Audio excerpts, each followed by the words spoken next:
So our next conversation, our next panel is a roundtable on the SDGs in Canada. So we just talked about what we hope youth will be able to sort of bring to the table. We talked about what we hope Canada will be able to achieve. And so now we're going to have a conversation on what's actually going on in terms of the SDGs and discuss how we are unlocking progress. So our moderator for this session is Michelle Baldwin, Senior Advisor on Transformation at the Community Foundations of Canada. Side note, Community Foundations of Canada, previous Future Ancestors client. We love them. Great to see you, Michelle. And this panel will be featuring Denise Amyot, President and CEO of Colleges and Institutes Canada, James Blair of Indigenous Youth, and Jean Martel, Sustainability Coach for Evol. So Michelle, I'm gonna hand it over to you and take us away. Great. Well, thank you so much for having me, everybody. And as you heard, I'm with Community Foundations of Canada.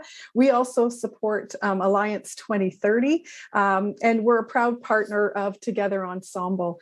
In our transformation work, we're often looking at how do we shift mindsets, paradigms, and systems towards a just, equitable, and sustainable future. And we've seen how community foundations and the social impact sector are really key to working collaboratively with other sectors and citizens towards that future, and that the SDGs really provide that North Star. So working locally across regions, nation states, and globally is necessary to this future. I'm calling in today from the traditional lands of the Anishinaabe, Haudenosaunee, Lune Pewauk, and Attawandaron peoples on lands connected with the London Township and Sombre Treaties of 1796 and the Dish with One Spoon Covenant Wampum. These lands were taken from our Indigenous peoples, and I'm grateful to Indigenous people for being such incredible stewards of the land. And I strive to continue the stewardship, respecting the land as a gift to nature and to care for. The SDGs focus on this land that we so love. They focus on leaving no one behind and speak to the inequities that exist within and between communities, regions, and nations. They promote inclusive action through participatory processes at a local level and give power to those most impacted.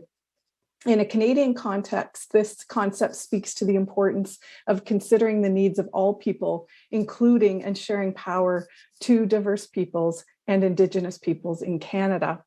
And we know, as we've heard, COVID-19 has exposed so many interlocking crises and revealed the necessity of the SDG goals and their importance and relevance. The attention can be taken away from the SDGs in this moment, when we have a global health crisis and all the other crises that we know are in front of us today, but that the 2030 agenda is necessary for this urgency for societal transition and transformation.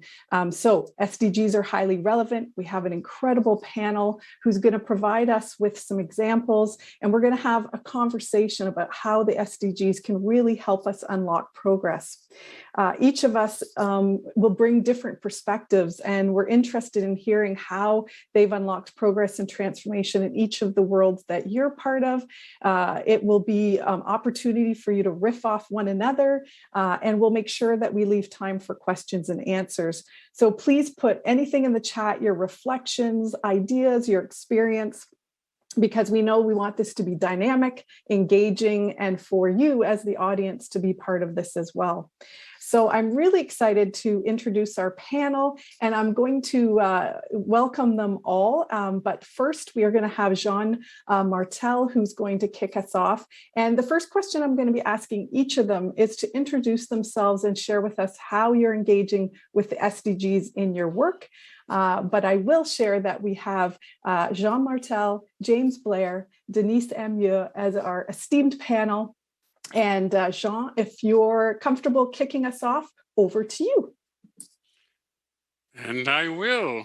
Alors, bonjour, quelques mots en français au départ. A few words to let you know that I'm in Saguenay, Lac-Saint-Jean, in Quebec, on the unceded territory of the Anishinaabe. Shape today, and I'm so thrilled about what I've heard just before. All the people, all that's been said was tremendous. So a little bit for me, I'm a human being. That's why I engage in the SDGs. And my work as Evol is a business, a company who's financing, who's doing impact financing through ODDs, through the SDGs, and with a criteria on diversity and inclusion. So that's how we work. And all my life was just after the Brundtland report, getting involved into environment. And now I'm really, really pleased to be here and talk about that. And we are one thing to say in that is that every entrepreneur can change the world one project at a time. And that's what I will focus on today. Thank you for welcoming me. Great. Thanks, Sean. I love that quote. Thank you. I'm going to hold on to that one.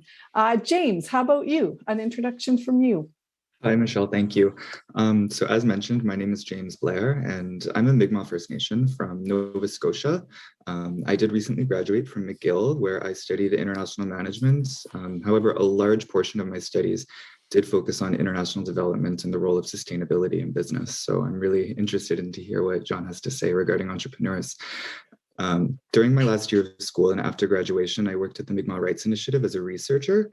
And here I focus specifically on the role of the Mi'kmaq Grand Council. And that's the Mi'kmaq Nation's traditional and our oldest governance apparatus. And I really wanted to explore exactly how this body worked in the past and its current role today, and most importantly, whether there is room to integrate it into the contemporary Mi'kmaq governance structure. So this piece specifically relates to SDG 16, to strengthen an institution, but it does touch on so much more, because I do believe strong institutions for First Nations mean that they'll be better equipped to tackle reducing poverty and hunger rates in Canada and overall inequities, and then they'll be able to spur decent work and economic growth for First Nations.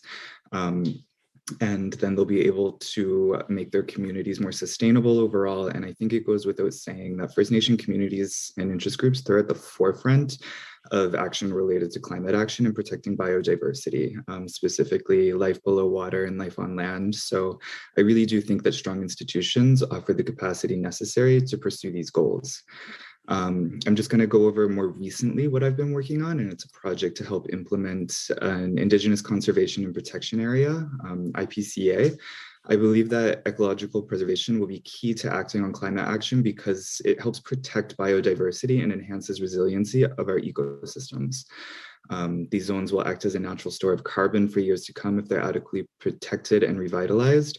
And as each year passes, we can kind of see the impacts of climate change really devastate our communities all over Canada. And particularly this year, I think many of us are coming to the realization that this isn't an issue that will somehow not be felt here at home. We saw wildfires and flooding, and they're almost commonplace nowadays. Every day in the summer appears to be accompanied by record-breaking heat. And I really think that healthy and protected ecological systems, even if they're close to inhabited areas, they'll help us mitigate these risks. Particularly an important aspect to me is waterways, and they're included in these zones too. And they protect downstream fish stocks and water, and they ensure an equitable supply of sustenance for everybody, Indigenous and non-Indigenous folks alike. And what's interesting about this project, I think, is that if it's successful, we can kind of export this model elsewhere, and it could be used all over the world. I just want to mention that Indigenous folks, they're already working to protect nearly 80% of global biodiversity, which sits on their lands, which is for the most part contested. And I really do think it's time to create mechanisms that will be respected and implemented by the law to formally protect this land and water. So I'm really excited to be working on that project. So thank you. Thanks, James. I love governance, and so I'd love to learn more about your background. Somebody kindly reminded me of the other day, as we're looking at new governance structures, I'm on a local Indigenous board where re-indigenizing governance is part of our strategic plan, and that sometimes we claim some of these new governance structures as our own, but if we look to Indigenous knowledge and ways of organizing, they've been here a long time, and how can we learn on those? And so thank you for weaving that into the conversation. Denise, how about your introduction?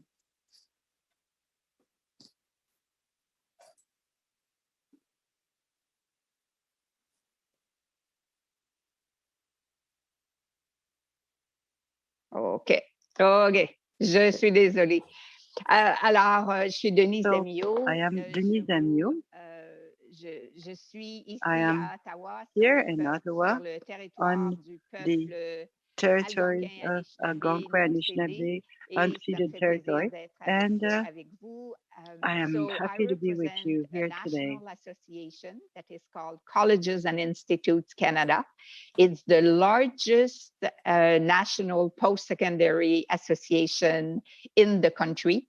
And it includes all the cégeps, the institutes, the polytechnics, the colleges, as well as 15 universities that also have a college mandate. And so I love your questions, you know, what's our link with the SDGs? And first I need to tell you a story because Minister Gould inspired me to share it with you. She mentioned at one point that often we think about the SDGs for other countries, but not for our own country. And I have to tell you, this is what has happened in my own associations for years. We have been involved in international projects, and we always linked it to the SDGs and at the time, the Millennium Goals, but never at the domestic level. And then guess what? There was a pandemic. And after 6 months in the pandemic, hearing everything that was being said with respect to marginalized groups that were more affected, issues with respect to sustainability, poverty. And so it dawned on us that, my God, you know, why do we only talk about the SDGs for our international projects and not for what we do here in Canada with our members, for our members? So it was like an epiphany, if I can use that word. And what happened is that now, no matter what we do, we think about the SDGs. And we think about the SDGs not only in our services to our members, in the programs that we deliver, but also us as an employer. So it has been very transformative for us. And one of the things we discovered when we share that with people, often they think it's only about the environment. It's only about the sustainability linked to the earth, if you want. No, it's about the people. It's about the communities. So it really became a North Star for us. And what happened is that, of course, we cannot cover the entire, at the same level, 17 SDGs. And we decided to focus on some of the SDGs that were more pertinent to us, such as, of course, SDG 4, that is about quality education, SDG 5, about gender equality, SDG 8, about reduced inequalities, SDG 10, of course, about decent work and economic growth. And of course, SDG 13 about climate action, and 17 because it's all about partnerships. And when you hear 4, 5, 8, 10, and 13 and what they mean, you can see why we had that epiphany 6 months after the pandemic started. And so what we do briefly, is that we have educations for employment projects in 15 countries around the world. I won't enumerate them, but each of those projects contribute to the 17 SDGs. And that's very, very important. We've embarked also in a big national initiative that is called Impact EDI. So equity, diversity, and inclusion. And these national initiatives will, in fact, bring best practices, bring people together to talk about those best practices, but also have a coordinated approach to inclusion and to see how we can influence the business sector and the communities where we work. we decided initially, we thought, maybe we need to have a protocol, a bit like we have for the Indigenous education. And then we discovered that there was this SDG accord that existed that was specifically for the post-secondary. So we were the first post-secondary entity in Canada to sign this accord, and we're very, very proud of it. Now we have 17 of our members that have signed it, and we're aiming at even more members to sign it. And I thought I would finish this section by saying what people have said about us, about our commitment to the SDG. And it's Coro Strandberg. Some people on this in the audience may know her. She she is responsible for the Social Purpose Institute. And she named our associations, Colleges and Institutes Canada, as one of 2 social purpose national associations for our work aligning with the SDGs. She even said that in another document that another association is committed to supporting its members to be greater forces of good is Colleges and Institutes Canada, with its 140 members across the country. 2 years ago, the associations adopted a new vision of better futures for peoples and communities, and a value propositions to be a force multiplier for Canadian colleges and institutes. So that's why we have decided to embrace the SDGs, because they were helping us to better meet our visions of better futures for people and communities. Thanks so much, Denise. And you referenced, looking outside of the global context and looking within Canada. And definitely with the work with community foundations, we know that we also can look at that local level. And we've seen how community foundations have been able to use the framework, identify priorities, and then map that work to indicators, using that information to share out to kind of give a pulse on what's going on in the community and how it can really engage those community efforts. So as we think about that local to global and how that's going to be necessary for transformation, my next question, which James, I'm going to bring to you next, is how do we move beyond the status quo and conventional approaches to achieve those truly transformative changes? And how will the SDGs serve as a tool towards those goals? Yeah, so this actually, this question reminds me of when I was working in Nepal through an internship that was actually facilitated by the Atlantic Council for International Cooperation. And here I saw firsthand how SDGs are implemented in developing countries where the impacts of climate change are felt the most. And I must say it was really interesting in the short time I was there to see how quickly the local economy changed, because like Denise had mentioned, there is a large focus on the sustainability aspects, but a lot of what the SDGs are is about improving the quality of life for everybody. And that happens by creating wealth and just pulling people out of poverty and making sure that they have the means to support themselves. And then a lot of that other stuff will come more naturally. So just anecdotally, so in a small town, I was living outside of Kathmandu, and while I was there in a very short time, I saw a gym open up. There were a ton of new restaurants and cafes and shops too. And from the day I was there, from the day I left, I guess the economic layout of this small town was entirely different. And we saw even in people's homes, they were getting access to hot water and people were purchasing home appliances. And I was told that all of these new developments, they were a long time coming, and it was really exciting to kind of see how these opportunities for locals, we're really empowering them, and specifically for entrepreneurs and women entrepreneurs, which in a developing context is extremely important. And the reason why I'm bringing this up here, and I think it's relevant, is because there needs to be a greater effort at the community level to foster an environment that actually improves the quality of life for all who are living there. So that means making cities more livable for the people who actually live there and not for the people who don't. This is really achieved in small communities by pulling citizens out of poverty, spurring strong and sustainable economic development, and then that can act as a catalyst which will unlock progress towards other SDGs. That's what I think.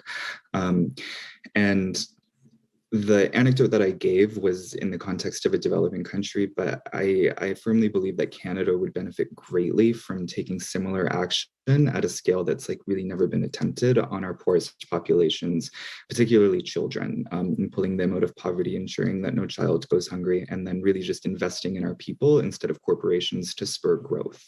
We need to invest in people because a population that can feed, clothe, and shelter itself will ensure that all Canadians can unlock their full potential, and then that will allow them to help achieve SDGs within our borders.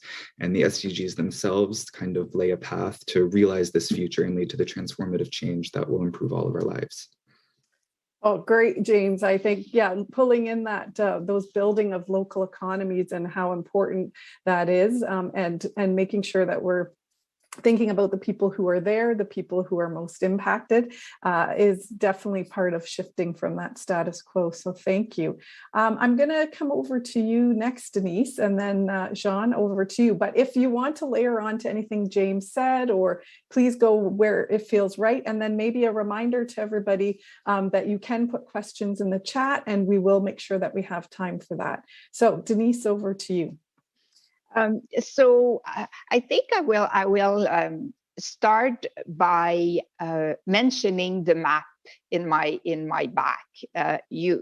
background. You probably have recognized the map of Canada, and you may wonder what are all those blue dots. They are not mosquitoes on the map. In fact, they represent all our members across the country, and it's all geolocated, and we can now say that 95% of Canadians live within 50 kilometers of one of our campus. That's half an hour away if you drive, or if you bike, maybe it's an hour away.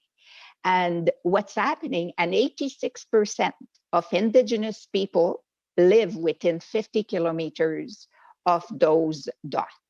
So, and this means that it's a big powerhouse. And I told you about the epiphany, but one of the things I didn't tell you when we had this epiphany was we also saw a report of how Canada was doing on the SDGs. And honestly, we were pleased in some areas, but we were not in others. In fact, we felt, my God, don't we have a role to play? So to answer your questions about, how we can be transformative, I will illustrate it by 3 letters. I am.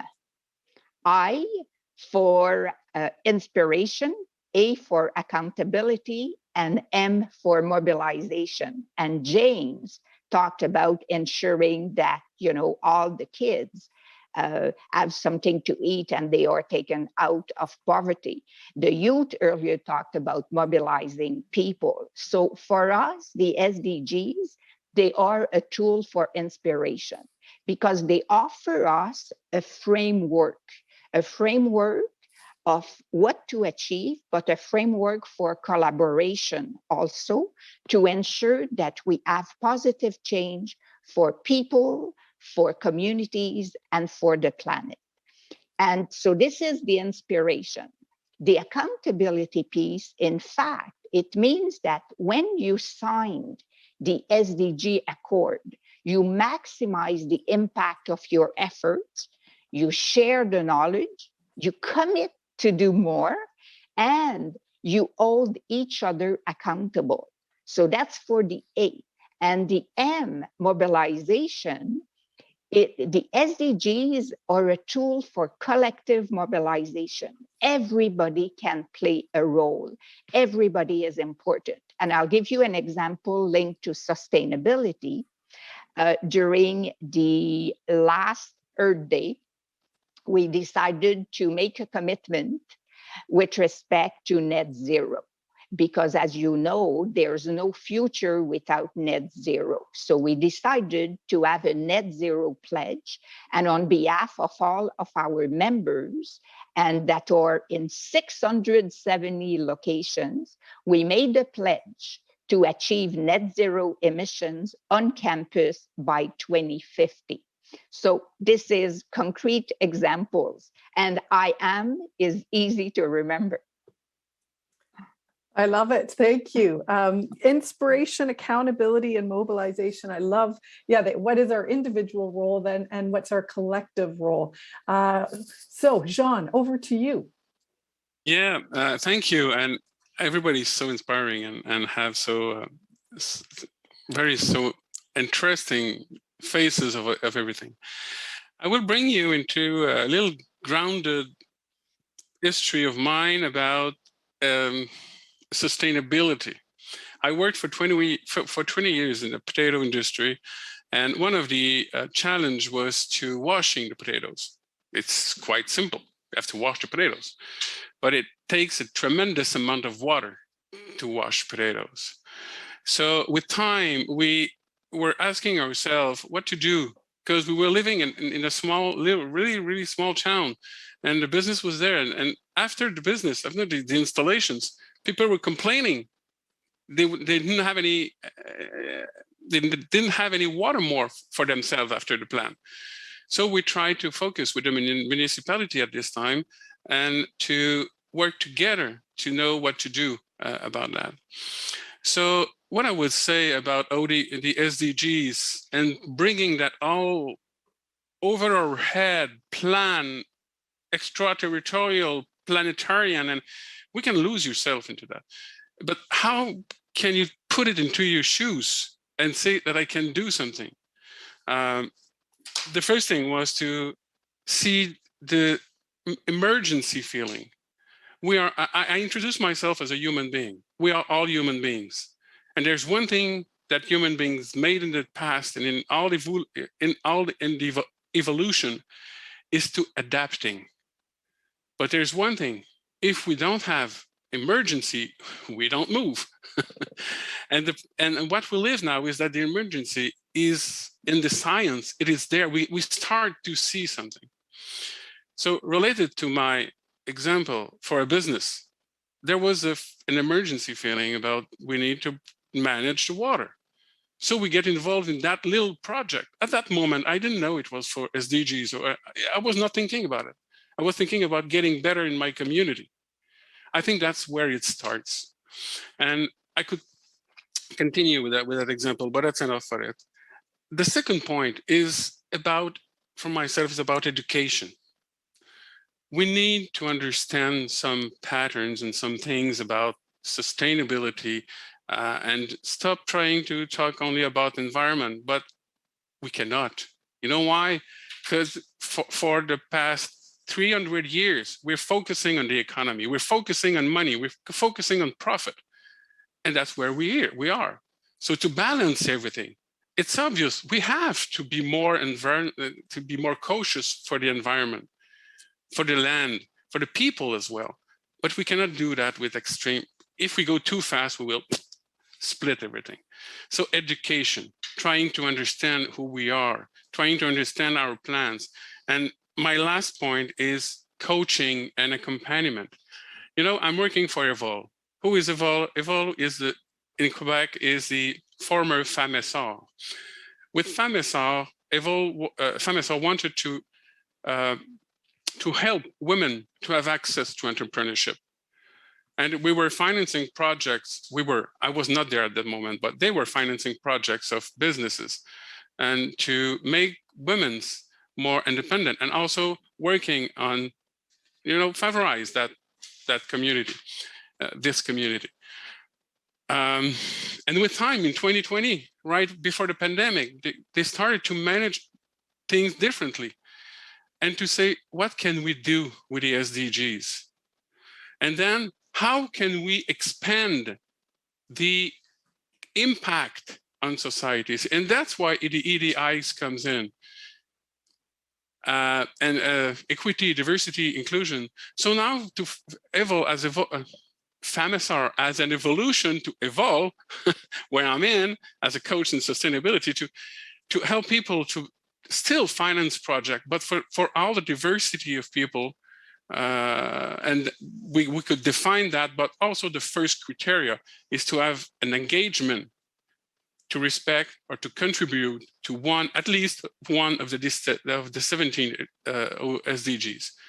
So I'm involved in SDGs for a long time, but for now, for me, it's the moment where we can help businesses.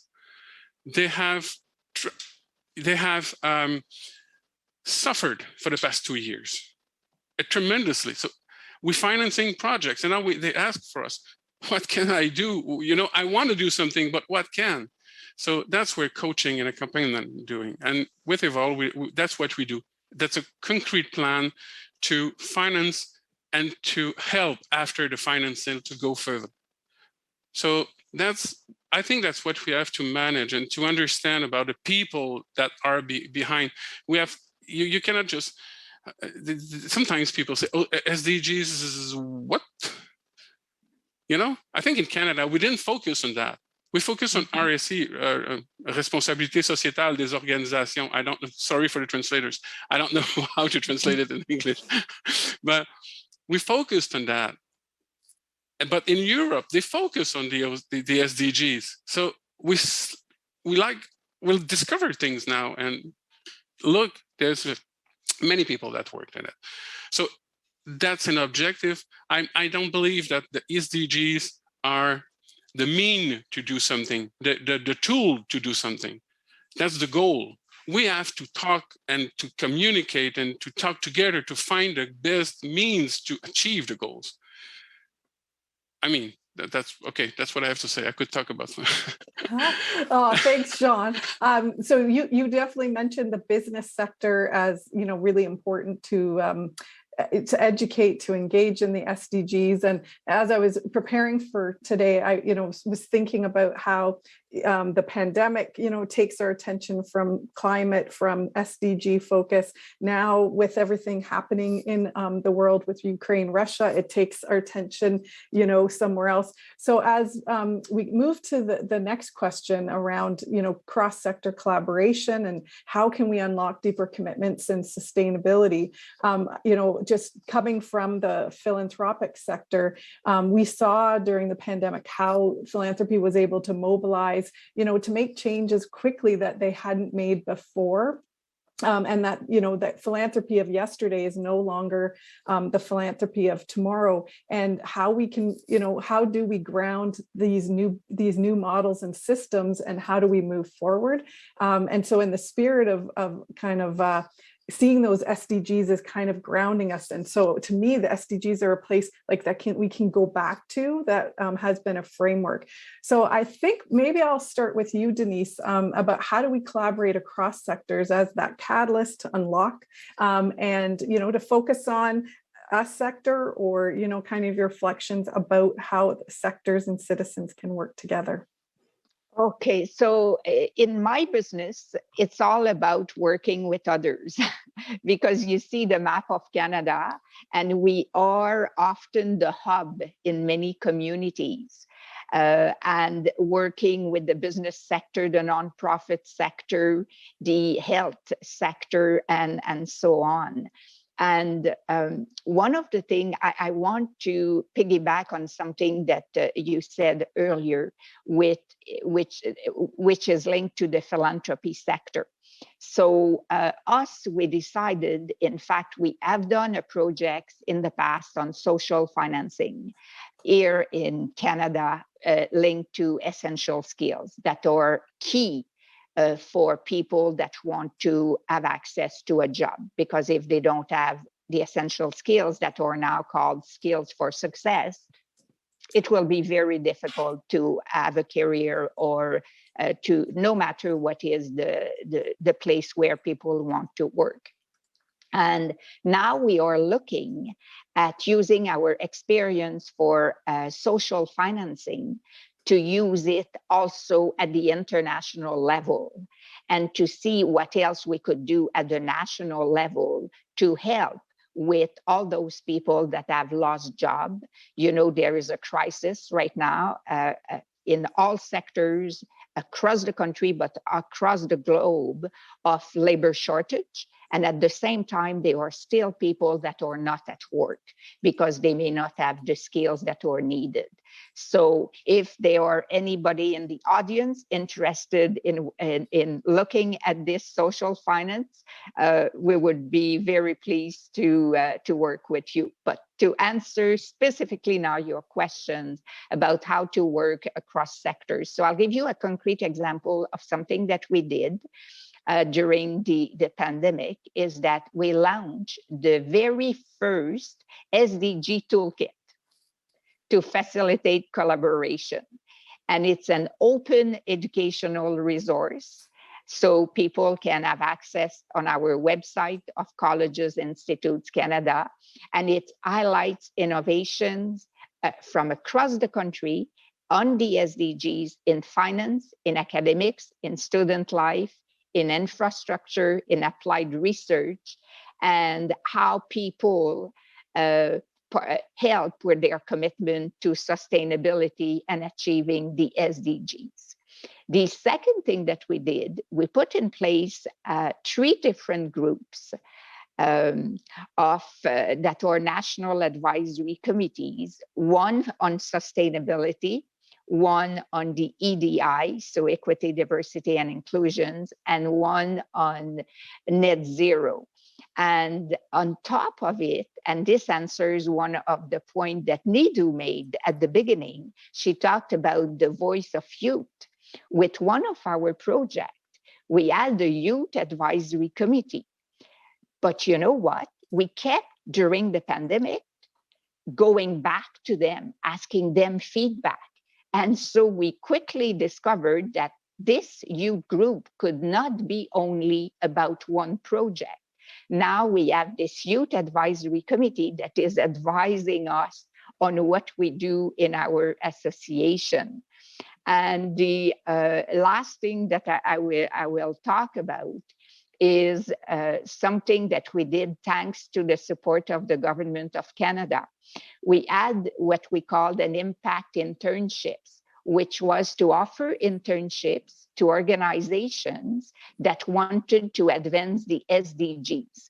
At the same time, it provided experience for those youth in advancing the SDGs, and at the same time advancing the SDGs for those organizations. So, and we felt that this was a concrete way to have also youth dispersed in a variety of sectors to be able to advance the SDGs.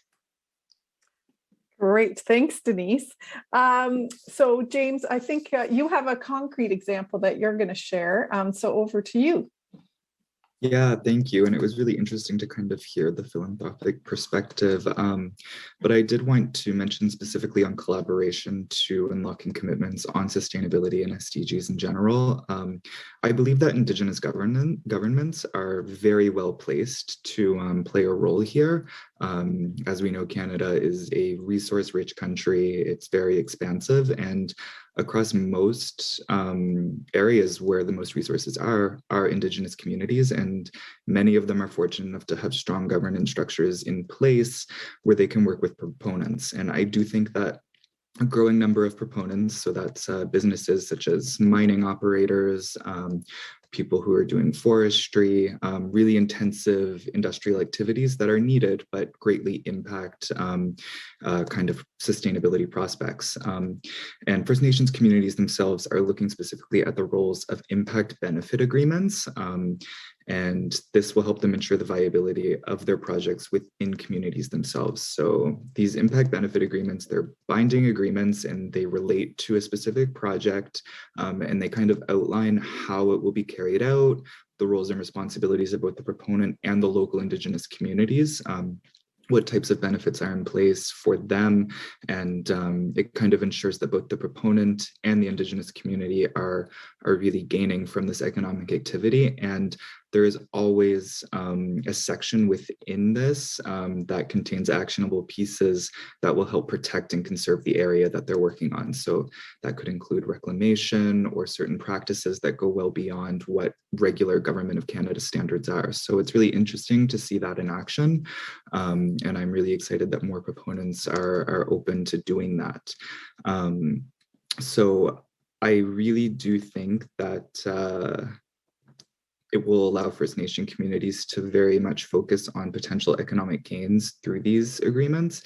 And these actually do move beyond simple like jobs and programming, such as like scholarship funds, which are very important, but there's a growing emphasis on other forms, and these include cash transfers, revenue sharing, and potentially actual Indigenous ownership over some parts of a major project. And these are worth usually more than $20 million, sometimes going into the hundreds of millions. So this is real wealth that's being unlocked for First Nations communities, and in turn, that will unlock real progress towards reaching the goals. And these agreements will also help protect and conserve areas. So that's where I see a very strong role for First Nations communities in kind of ensuring that deeper commitments are made by industry.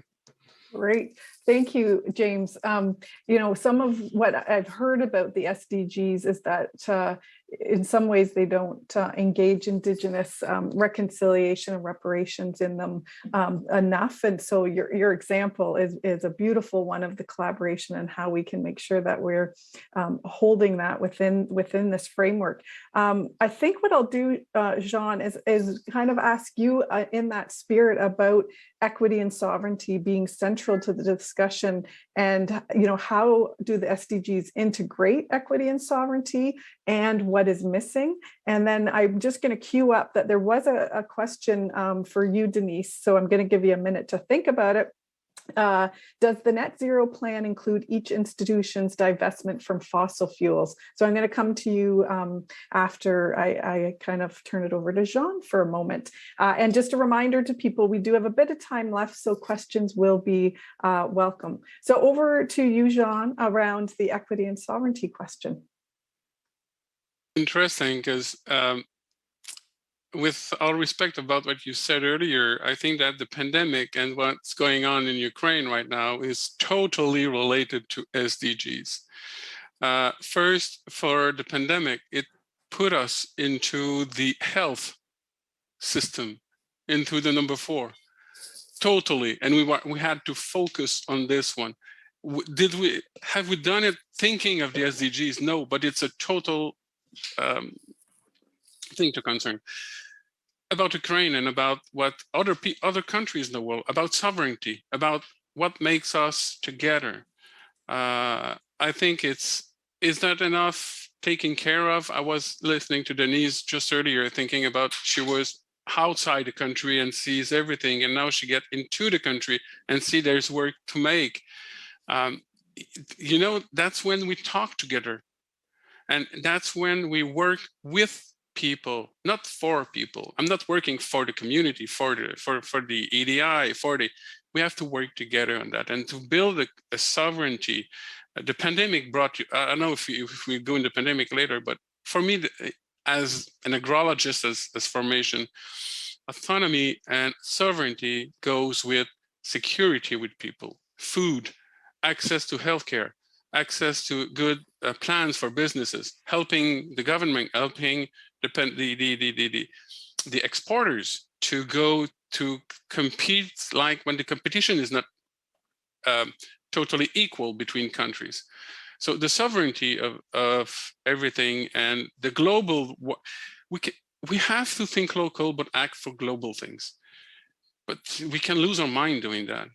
We can totally lose our mind. So we have to, I think that if each country's work for his pattern, for improve the people and improve its system and the people into it, focusing of the objectives again of the SDGs, but the means, indigenous people are not included. That doesn't mean that we don't have to work on that. God, the society, we have to work together. We have to find a way to put that into the SDGs if it's not there. That's not end by itself. So we have here in Canada to work together, to heal together for many things. And the SDGs are a good mean. It's not perfect. We can add things. So that's what I would have to say. Thanks, Sean. James, do you want to build on that at all? And then I'm coming to you for that net zero question. Yeah, this particular question, of course, does speak a lot to me specifically with Indigenous sovereignty over their own lands and autonomy over how they govern themselves. And as you mentioned, the SDGs don't really account for reconciliation or providing sovereignty to Indigenous nations. And that is really a discussion between the Government of Canada and provincial governments and First Nations communities themselves. However, there are tools at First Nations disposal that they can use. But I think the most important aspect is that First Nations institutions, they need to be really strong because they need to create the capacities necessary for them as stakeholders to do their part to help meet these goals and achieve that autonomy over themselves. And central to this piece is the very recognition at the provincial and government level that they're engaging in nation-to-nation relationships and ensuring equity and sovereignty for First Nations communities. That would be key to unlocking further progress on SDGs within Canada's borders. So that goes back to the discussion we were talking about regarding addressing these SDGs in Canada. And that's a key point of that. This kind of stems from project proponents too, because they themselves are giving scope from the Government of Canada to act on their behalf and negotiate.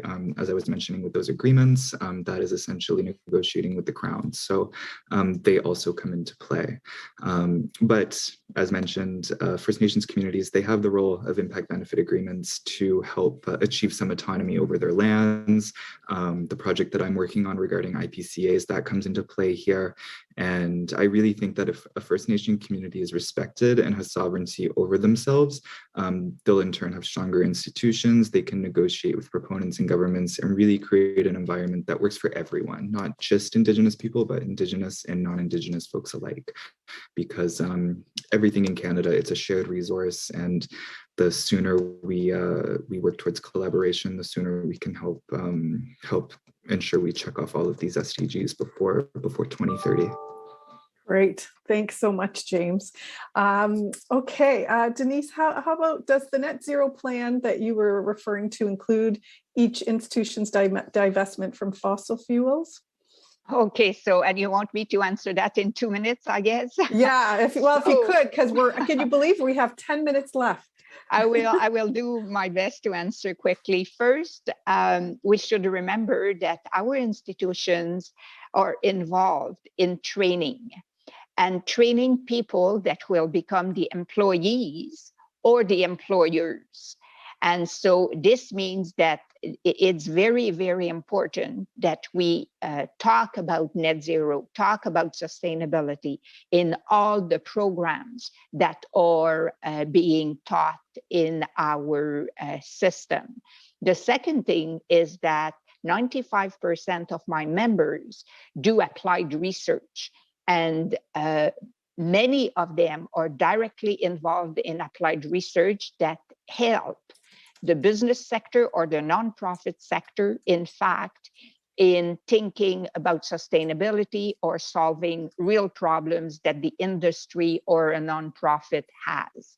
And this means it can influence not only what's happening within the facilities, within our system, but also with what's happening in the communities where we are.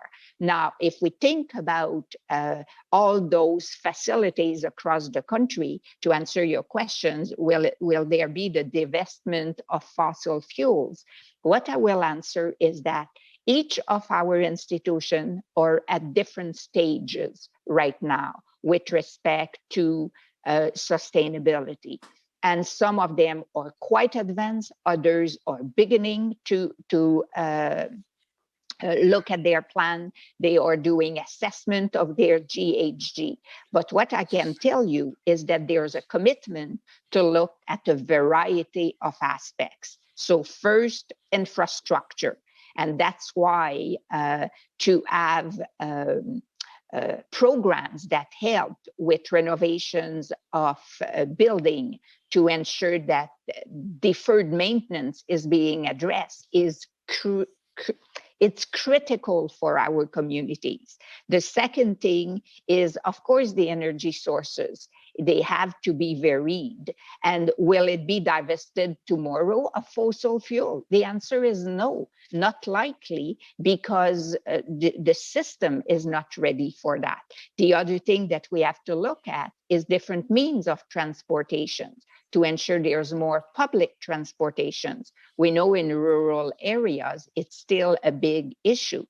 We have to look at food security also. If not, you need transportations to bring that food. So that's why we talk about those things, and we are looking at what are the solutions. Waste management is also something that is critical.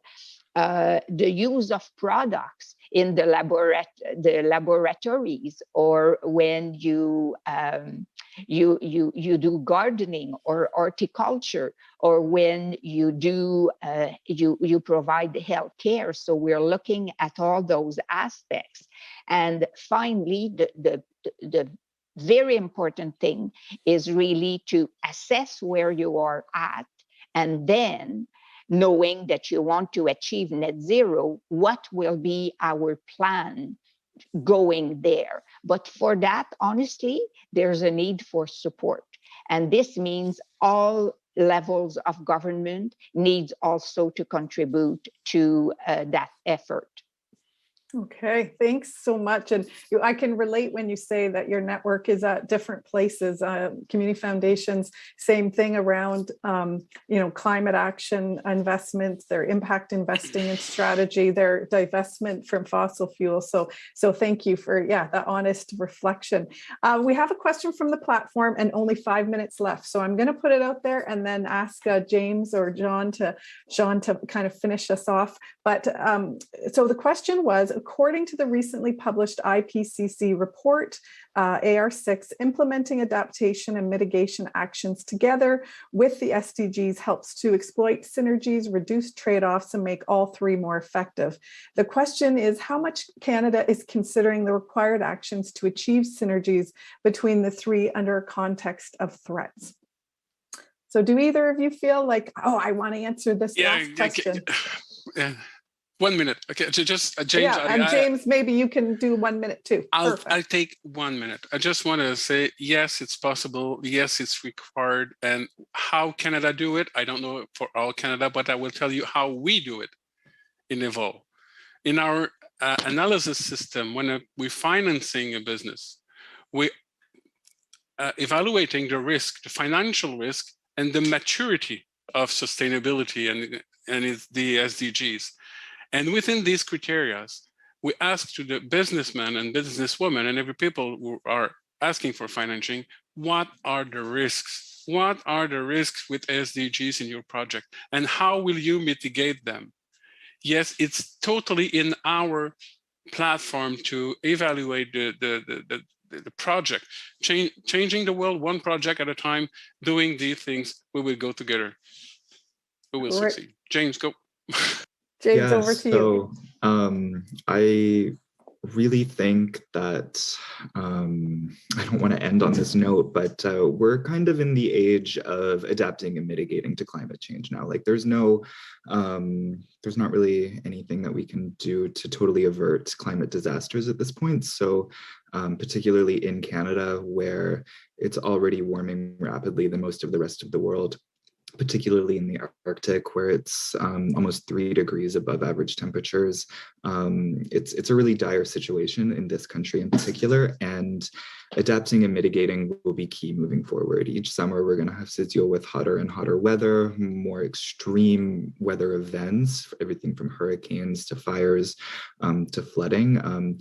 But the good news is we're also a very wealthy country that is able to implement and adapt very quickly. We can build climate resilient homes in cities, and we understand the science, and we can reduce emissions.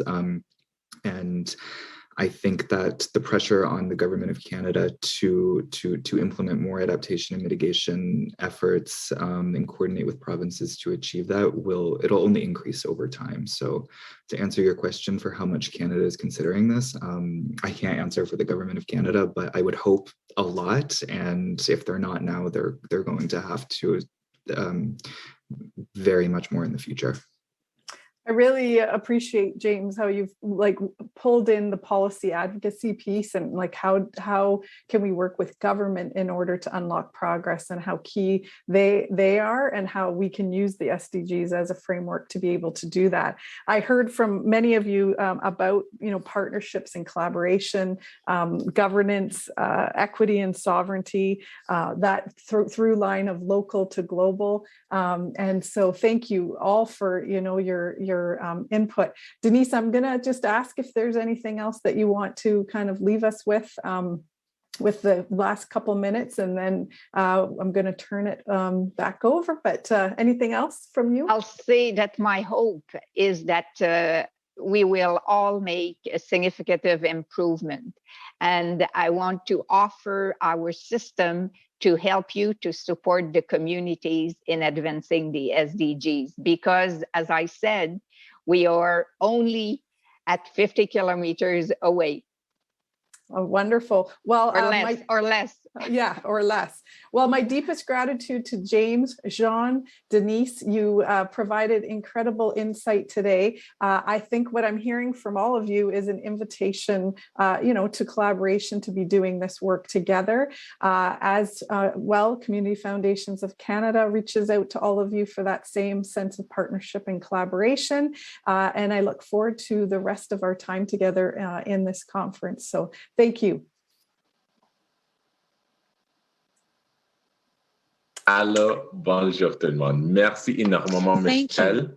Merci beaucoup à tous nos oratrices, orateurs, Denise, James, Jean. Vraiment, c'est un grand plaisir de vous écouter. Vous avez partagé beaucoup de savoir, beaucoup de connaissances, mais également beaucoup d'exemples concrets qui concrete examples that really illustrate what I was hearing really, and what I find really interesting is almost a prevailing theme of this panel was this idea of questioning whose stories you know, and being able to recognize SDG work, even if it's not labeled SDG work.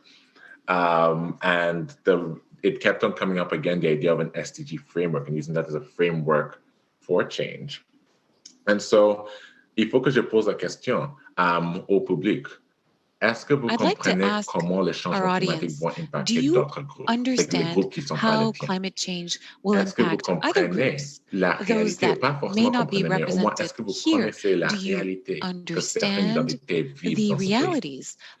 And I hope everyone listened to that invitation to collaborate, right? Because that's, once again, the name of this conference, Together. Ensemble. It's all about coming together. It's all about collaboration. It's all about building bridges. But it's also about listening to each other's stories and recognizing that our realities are not the only realities that exist. And we need to collaborate in order to create beautiful futures for all of us. Donc, merci énormément encore à cette belle panel. La prochaine session est une conversation sur le changement climatique. Pardon, pas le changement climatique. Oui, c'est le changement climatique. Mais la prochaine session est une conversation sur le changement du système dans les collectivités locales avec les maires et la mairesse de 3 villes canadiennes. So I have the pleasure of introducing Mayor Yoti Gondek from my hometown, the beautiful city of Calgary. Hi, Mayor Yoti. Mayor Barry Verbanovich from the city of Kitchener, Ontario, and Mayor Michelle Staples from the city of Duncan, British Columbia. This session will be moderated by Alex Lidstone, Executive Director of the Climate Caucus. Donc, je vous cède la parole, Alex.